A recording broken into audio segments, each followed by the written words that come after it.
नमस्कार दोस्तों। जैसा आपने सुना होगा कई लोग क्लेम करते हैं कि मुझे ये नॉलेज है, मुझे ये पता है, मुझे वो पता है। पर उनके एक्चुअली जब आप देखते हैं जब वो समाज में जब कोई काम कर रहे होते हैं या कोई कोई उस इन्फॉर्मेशन को यूज़ कर रहे होते हैं तो आप देखते हैं उनके पास कुछ नहीं है। ये ऐसे मिसकंसेप्शन में क्यों रहते हैं मैं आपको बताता हूँ। 4 टाइप के असम्पशन्स होते हैं हमारे माइंड में। एक होता है डाटा, एक होता है इन्फॉर्मेशन, एक होता है नॉलेज और एक होता है विज़डम। बहुत से लोग के पास डाटा तो होता है पर इन्फॉर्मेशन नहीं होती। बहुत लोगों के पास इन्फॉर्मेशन होती है, नॉलेज नहीं होता। बहुत लोगों के पास नॉलेज होता है, विज़डम नहीं होता। वो इसमें डिफरेंशिएट ही नहीं कर पाते कि उनके पास है क्या। जैसे बचपन से लोगों ने रट रखा सनराइज़ेज़ इन द ईस्ट, सबको पता है सूरज पूर्व से उगता है। लेकिन उसके पीछे की अगर आपको थ्योरी नहीं पता है, उसके पीछे की थ्योरी क्या है, तो ये आपके लिए केवल एक डाटा है और आपके पास इसका कोई यूज़ नहीं है।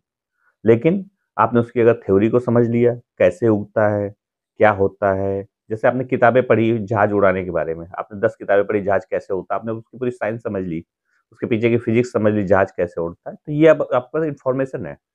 डाटा के साथ-साथ आपको इन्फॉर्मेशन है, आपको पूरा पता है जहाज कैसे उड़ता है, लेकिन आपने कभी उड़ाया नहीं है। तो उड़ाया नहीं है तो मतलब आपके पास नॉलेज नहीं है, इन्फॉर्मेशन तो आपके पास है। अब मान लो आपने पढ़ भी लिया, ट्रेनिंग भी कर ली, उसके बाद आप जहाज उड़ाने भी लगे हैं, तो ये आपके पास अब नॉलेज है।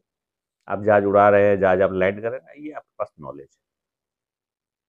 अगली स्टेज है विज़डम की। विज़डम बहुत कम लोगों में होता है। विज़डम क्या बोलता है कि अगर आपके पास नॉलेज तो है, लेकिन उसका सही और गलत यूज़ आपको नहीं पता है, तो आपके पास विज़डम नहीं है। विज़डम उसी को माना जाएगा जब आपके नॉलेज का सही इस्तेमाल आपको पता हो। एग्ज़ाम्पल के तौर पे समझिए डॉक्टर है, डॉक्टर सर्जरी करता है, उसका विज़डम होता है, बहुत क्रिटिकल भी सर्जरी करता है, बहुत अच्छा उसके पास विज़डम होता है और समाज के लिए बहुत अच्छा काम करता है। लेकिन वही डॉक्टर जब किडनी चोरी में लिप्त हो जाता है, पेट काट के किडनी निकालता है उसी नॉलेज से, तो उसका विज़डम नहीं बोल सकते कि उसको उसको अपने नॉलेज के गलत इस्तेमाल का आइडिया ही नहीं है कि वो अपने नॉलेज का गलत इस्तेमाल कर रहा है। तो आपके पास डाटा भी है, इन्फॉर्मेशन भी है, नॉलेज भी है और आप अपने विज़डम से उसका सही यूज़ भी कर पा रहे हो, तब आप एक कंप्लीट इंसान हो। जय हिंद।